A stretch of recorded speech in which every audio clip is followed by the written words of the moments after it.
Wow, what an opening weekend of Championship football. So much stuff happened that we've got a lot to cover in this video. We've got to talk about some dramatic results, some brilliant individual performances, and some dire individual performances. We've also got to go through the Carabao Cup second round predictions as well. We're also going to predict the Monday Premier League games. I know I predicted them in Friday's video, but I didn't mean to do that. If you got a correct score, your comment will be on the screen right now. And not many of you did get a correct score. It was a very unpredictable weekend. A lot of people struggled, which was to be expected. The opening game week, you see a load of dramatic results happening. In terms of how I actually did really well. I got 3 correct championship scores. Didn't get any correct Premier League scores, but I got 3 correct championship scores. They were the Bristol City and Coventry game. I got the Preston and Swansea game right. Another Preston game I get correctly predicted. Maybe I know more about Preston than I think.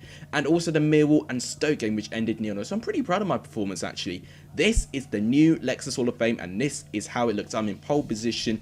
FIFA got a big fat 0, although it got more correct results than me, it didn't get any correct scores, so FIFA unfortunately didn't do too well there. And this is how it started, and it's formulating a table already, which I quite like. But for the ones that didn't get a correct score, don't you worry, you've got plenty of opportunity to get a correct one when I predict the second round of the Carabao Cup later in the video. But as always, if you guys like what you see, please make sure you do give this video a like, it's tremendously appreciated. The channel has done pretty well recently, 263 subscribers now, but it's still only 26% of the way to 1,000 subscribers, which is my target. If you can, please subscribe to the channel if you're new around here. If you are new around here, my name is Alex. I do football and championship football as often as I can. And if you can do, please share the channel. This is how I'm going to grow in subscribers to your social medias, to championship fans, to championship YouTubers, to football fans, and to football YouTubers. Anyone you can. It would really, really make my day. Since we're on 263 at the moment, let's try and aim for 300 subscribers before September ends. It sounds like I'm singing a Green Day song now. But you've got just over 2 weeks for that. I think at the rate that the channel's been growing, that can be possible. At least 275 I would like the channel to see before the end of September. But let's aim for 300 subscribers by the end of September. If you guys can smash that, I'll be really, really appreciative. But let's go through all that went on in this championship weekend. So we'll start off with the curtain raiser, which was Watford and Middlesbrough, which ended as a 1-0 victory to Watford. I did anticipate that there weren't going to be many goals in the game. I did actually predict 1-0, but it was to the away side, Middlesbrough, who actually, by performance-wise, probably were the better side. Watford did take the lead throw 11 minutes in. It was a brilliantly taken corner, actually. Very intelligent play by Keena, who just left a short corner to Sema, who actually did a fantastic looping delivery, but Grant Hall, making his debut in Middlesbrough, was really, really poor on Cathcart, got the wrong side of him. Cathcart won a fantastic header with so much power. Bettinelli couldn't do anything about it. That made it 1-0 to Watford. But that was the only other shot that they actually had on target for the whole entire game, because Middlesbrough, to be fair to them, actually pinned them down a little bit. They started to grow in confidence.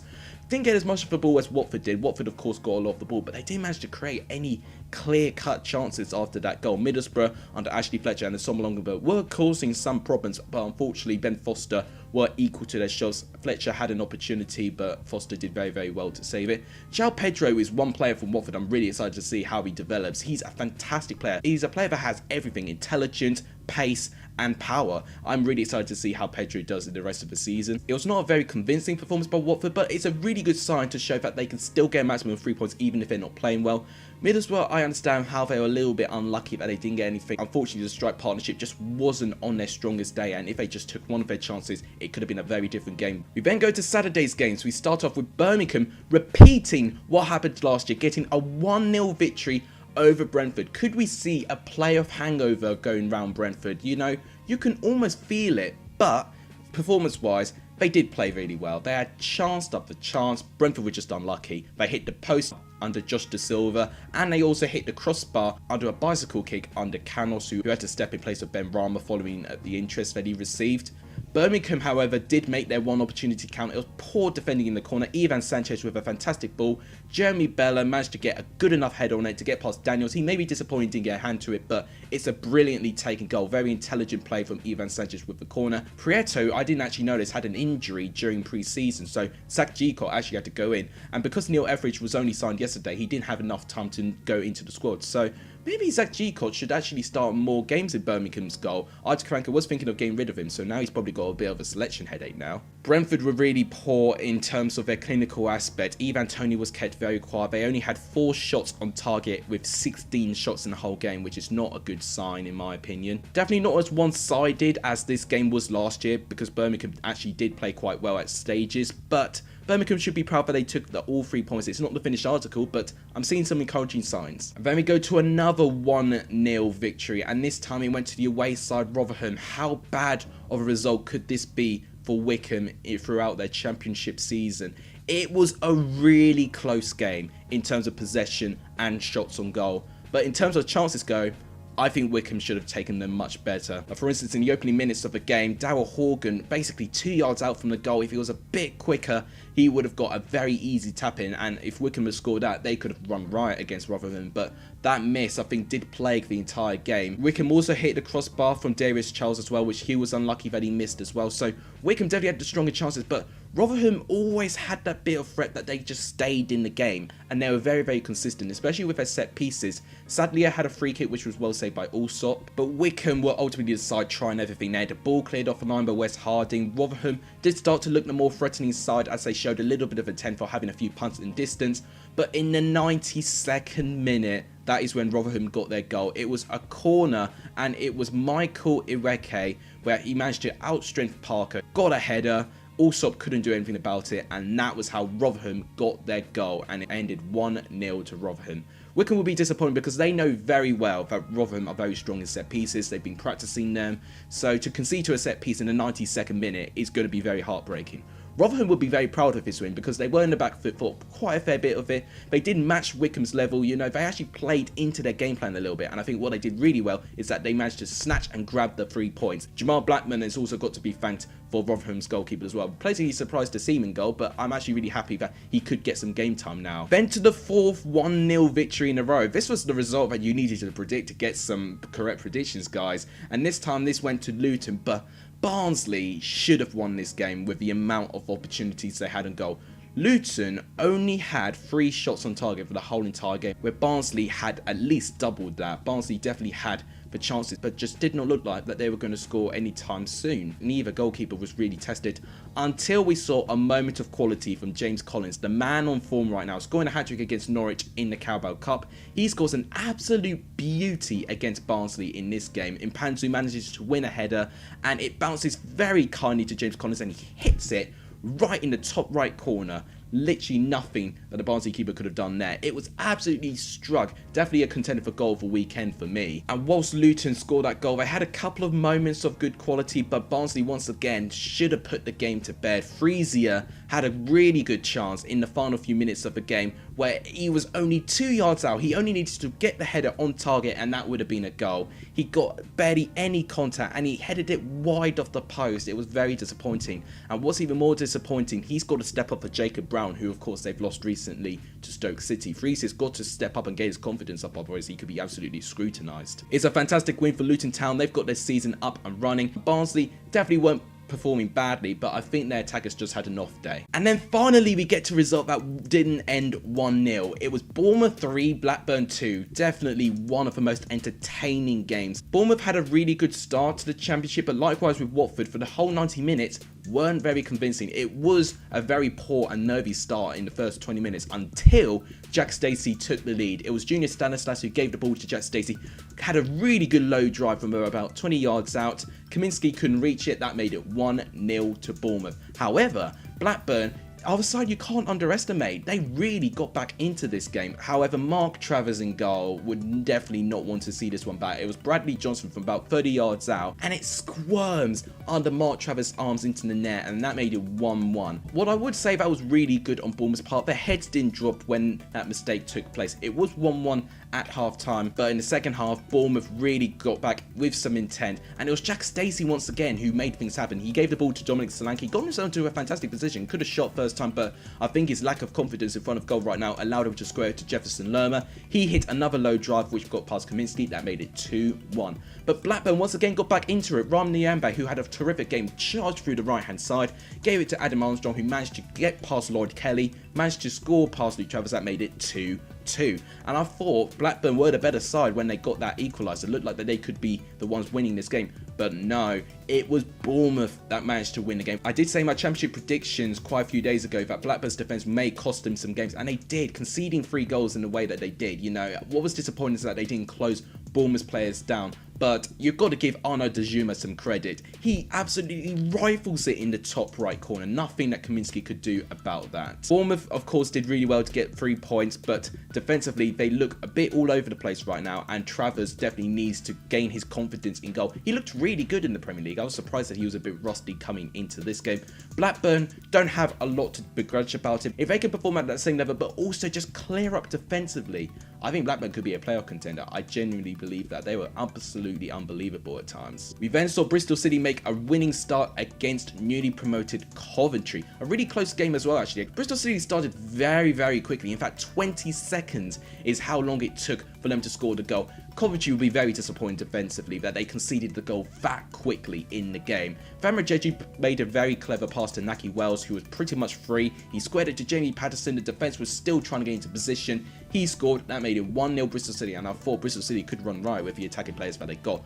But credit due to Coventry, because honestly, they were absolutely terrific since going behind. Callum O'Hare especially has got to have a special mention. He was absolutely everywhere in the pitch and made things happen. And Callum O'Hare should have equalised. Matt Godden had a header from a free kick, which was well saved by Bentley.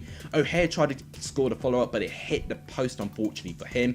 But Coventry's pressure eventually paid off. They managed to get the equaliser, and it was O'Hare once again in the right-hand side who squared the cutback pass, but the goal Bristol City did concede was very avoidable. Thomas Callis only half cleared Callum O'Hare's back pass. That made it to Matt Godden, who managed to smash the ball past Bentley, and that made it 1-1. And Coventry were really well valued for it. And Coventry were the better side since getting that equaliser. And unfortunately for them, they just couldn't break anything through. They still were probably just adapting to the level that is the Championship. You know, probably was still a bit flustered for how quickly Bristol City managed to take the lead against them as well. And it was Bristol City in the second half that managed to get the next goal. It was a pretty poor second half, I won't lie, not much happened, but it was a corner from Jamie Patterson, who got a goal and assist. I mean, he had an unbelievable game this game, but it managed to get Thomas Callis, who probably hit his knee and a bit of his toe, but it was just about enough to get past Marossi, and that made it 2-1 to Bristol City. And Weimann was unlucky not to make it 3-1 when he hit the crossbar in the final few minutes. So a good lesson learned by Coventry, actually, to make sure they stay alert in the opening minutes of the game. But what I have seen, they do have something about them. I like Callum O'Hare and I do like Matt Godden. Those two players I think are going to be very key to Coventry's success this season. But with Bristol City, it's a winning start to Dean Holden. Maybe they can have a positive season. You know, defensively, I still have a few question marks despite the new players they've got in. But I think there's some good things coming out of Bristol City this year. And then we saw what could be a big result for Sheffield Wednesday, getting a 2-0 away victory against Cardiff. They've now on -9 points, so they've already made the first big step to get rid of their points deduction. And Sheffield Wednesday took the lead 4 minutes in. Bakuna gave the ball away very cheaply. Izzy Brown managed to win it and managed to get Josh Windass practically 1-on-1. He had so much composure to get past Smithies in goal. That made it 1-0 Sheffield Wednesday. Cardiff did try and get back into the game. Shea Oju managed to loop a pretty good pass to Will Volks. Unfortunately, he didn't manage to hit the target, but it was Sheffield Wednesday who had the better chances. Josh Windass should have got a second, but he hit the ball over the bar. But before half-time, which was a sucker punch for Cardiff, because if it was 1-0 down, Cardiff could have come back stronger, but 2-0 down at half-time is really difficult. And it was from a free kick situation. Barry Bannon looped the free kick. Josh Windass managed to win the header, and Jordan Rhodes managed to score, raising his studs a little bit to get the ball into net. Unfortunately, Cardiff just really struggled. Kiefer Moore looked very isolated. The very few chances he did have, there was one big chance where he had a good header, but unfortunately it was wide off the post. Sean Morrison had a chance in the second half. He had a shot which was well saved by Dawson, but that was pretty much it. Pretty poor performance by Cardiff's part. Sheffield Wednesday, although they weren't perfect going forward, defensively they looked so organised, which I think is really encouraging for them. If they can improve their home record, I mean, they had the poorest home record in the whole league. If they can get some home wins, I think Sheffield Wednesday could actually overturn their points deduction quicker than some people may expect. And if as soon as they do that, the more faith I have that Sheffield Wednesday will survive this season. We then saw another 2-0 away victory, this time to Reading, and performance-wise, probably one of the best performances I've seen in the opening day of the Championship. They were fresh, they were quick, and any time Reading looked forward, they looked so dangerous. But it was a very poor performance by Derby. Yes, they kept the ball quite a fair bit of the time and had quite a few shots, but they were slow in midfield. You know, everything about Derby was slow, and Reading were just very quick to react.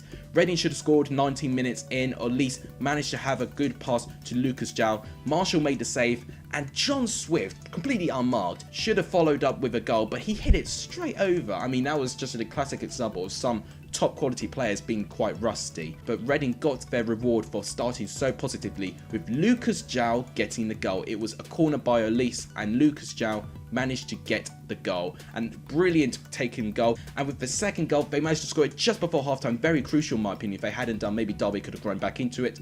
But once again, Lucas João, I mean, what a saucy player he was there. He kept the ball, teased the Derby defenders, saw Ajaria running behind him. I mean, to have the understanding is so incredible. It just goes to show how unified the team are at the moment. He did a back heel flick and pass to Ajaria, who's had so much space.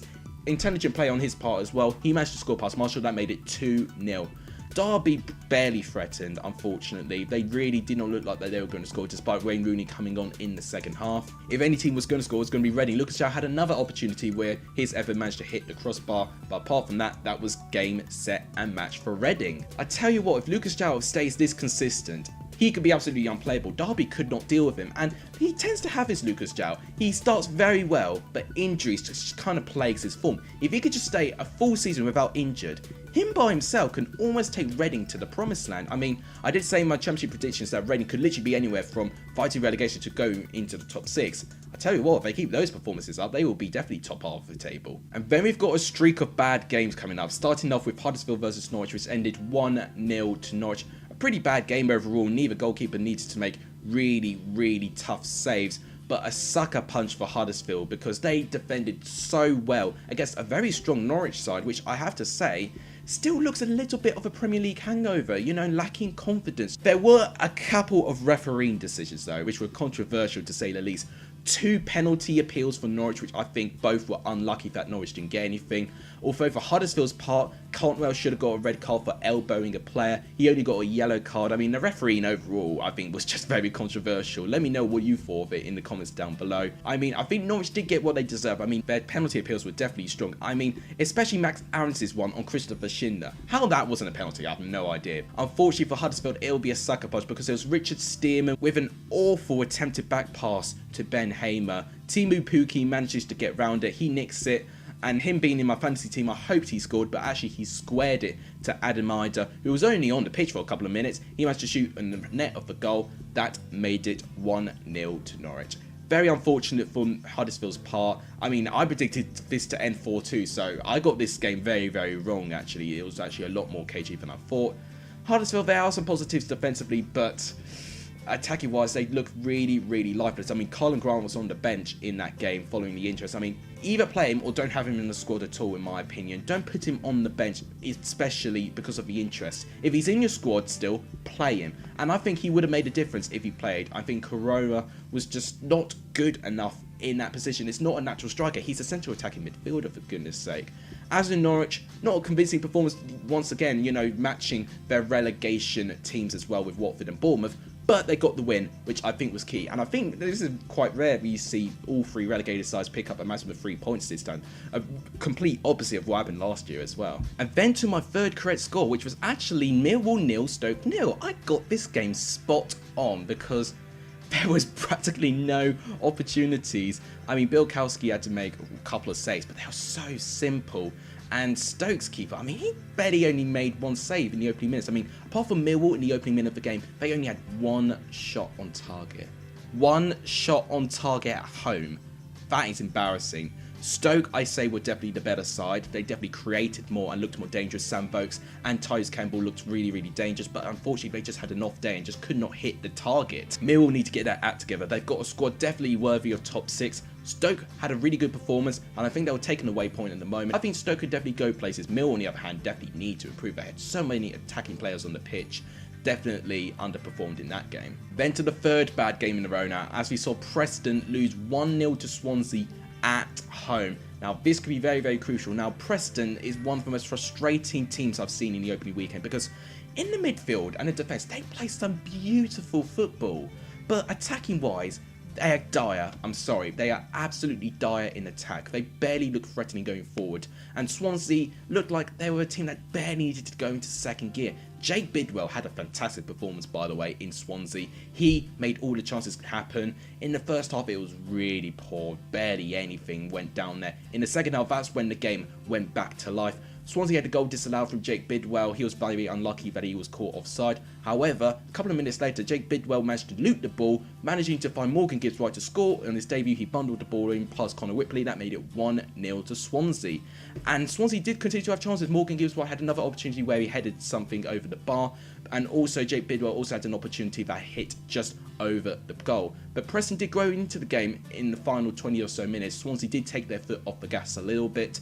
But unfortunately, none of the attacking players really did anything. Barkutan, I think, went the closest and tested Woodman the most. But Ryan Ledson, Ben Pearson, Jaden Stockley, neither of them managed to make any clear-cut chances with the opportunities that all three of those players had. So it's frustrating for Preston. They're one of the sides that they definitely need to get an attacker or just some more attacking players and depth in their squad in the transfer window. They definitely need some more players in. With Swansea, I won't really judge their performance off this win because personally, I actually don't think they needed to play at their best because Preston just never looked like scoring. And then to the final game, Queen's Park Rangers beat Nottingham Forest by 2-0. Now, I think Nottingham Forest are having a big last season hangover because collectively they had chance after chance after chance. But Lewis Grabban especially, I can name up to 3 really awful misses he made in this game. Lewis Grabban had a complete mare in this game, which was a real shame. Amiobi also had some chances where he should have done better there as well.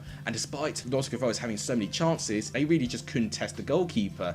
And as with Queen's Park Rangers, they didn't need many chances. They only had a couple, but they made them count. Linden does manage to win a penalty early in the second half. From a long ball, he did very well to get past Figueiredo and win the ball. Figueiredo just basically wrestled him to the ground. It was a stonewall penalty. Linden dives with a fantastic penalty, by the way, hitting the roof of the net. That made it 1-0 to Queen's Park Rangers. Queen's Park Rangers made it a double sucker punch when they got their second goal in the 94th minute. It was Dumble with a shot. Samba did make a save, although he did parry it, I say, quite poorly. Straight to Elias Chair, who was kept onside. He smashed the ball in the top of the net. That made it 2-0 to Queen's Park Rangers. Forest definitely need to improve, and I think if Forest continue to lose and they continue to slump, I would actually go as far to say Sabri Lamucci would be the favourite manager to be sacked. You may think I'm completely crazy saying that, but you've got to compare to their form in the end of last season to the form of this season. It's really poor. If they lose, I say 3 or 4 more games in a row, then Lamucci, I think, is going to be out the door. They need to restore their confidence as soon as they can, in my opinion. Queen's Park Rangers had a fantastic performance, didn't really need to play at their best, really. They didn't really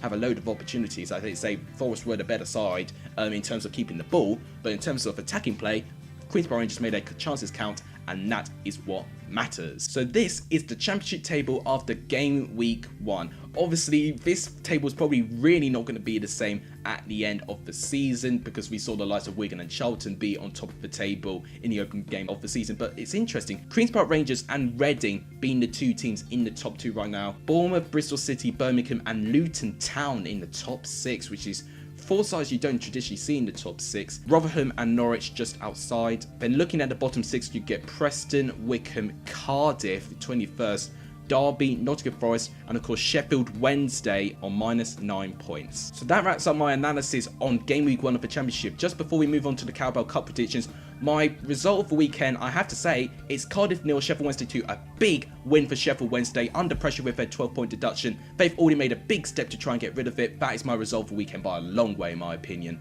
In terms of the player of the weekend, it has to be Lucas João. He was absolutely terrific against Derby. He was completely unstoppable, was just eating Derby for breakfast, basically. You know, it was his playing ground, and Derby just could not deal with him. And the goal of the weekend, it was really tight. James Collins was close, but I'm giving it to Arnaud Daljuma's winner for Bournemouth against Blackburn. That is my goal of the weekend. But let me know what you think of the championship game week 1 in the comments down below. Now we go to our predictions. Now, I'm also going to predict the Premier League Monday's games as well. I've technically predicted them already, but because it's Monday, I'm going to predict it anyway. Sheffield United Wolves, I still think it will be 1-1. Brighton and Chelsea, I think it will be still 1-2 to Chelsea. So that's the Premier League predictions done. Now let's go to the Carabao Cup predictions. We'll go to Tuesday's games first because there's a lot of games to go through. And this is going to involve a Premier League and a Championship side. Gillingham and Coventry, I think will be 1-1, but I think Coventry will win on penalties. Middlesbrough and Barnsley, I think Barnsley will get a win. I think it'll be a 1-0 away victory. Millwall and Cheltenham, I think Millwall will be quite comfortable. 3-1 to Millwall. Reading and Luton will be tied. Two great performances in the weekend, but I say 1-0 to Reading. Ben, Derby and Preston. Oh, I'm going to say 0-0. Both these sides not much confidence, but I think Derby will win on penalties. Oxford, Watford, I think goals. I think it'll be 2-3 to Watford. Newcastle and Blackburn, really tight. I'm going to say 2-2. But I'm going to say Newcastle to win on penalties, unfortunately, for Blackburn. West Ham, Charlton, London, Derby. That's going to be really tight. 2-0 West Ham, I think. Bournemouth, Crystal Palace. I think it'll be 2-0 to Crystal Palace. Burton and Aston Villa. Aston Villa take this competition very seriously. I'm going to say 4-1 to Aston Villa. And Rochdale, Sheffield Wednesday. I think Sheffield Wednesday will sneak a win. I think it'll be 2-1 Wednesday. So now we go to Wednesday and Thursday's games. So we'll start off with West Brom and Harrogate, a game I'm going to keep my eye on. I'm going to say 4-0 West Brom, but it won't be surprising to see Harrogate pick up a shot win because you don't know what they're made of. I mean, they beat Southend by 4-0, which was quite hilarious to watch, actually. Ipswich and Fulham just beat Wigan, actually, and were really good against them recently. I'm going to say 2-1 Ipswich. I think they can actually get a result against Fulham here. Bristol City and Northampton. I'm going to say 4-2 Bristol City. I can see some goals in this game. Leeds and Hull. I think Leeds are going to rest a lot of their players, judging how much they had to run against Liverpool. Very unlucky for Leeds that they did manage to get a point out of it in the end. I'm going to say 1-0 Leeds with a second stretch team. Southampton and Brentford, 2-1 Southampton. I think it'll be really tight. I was thinking a draw, but I think Southampton will edge it.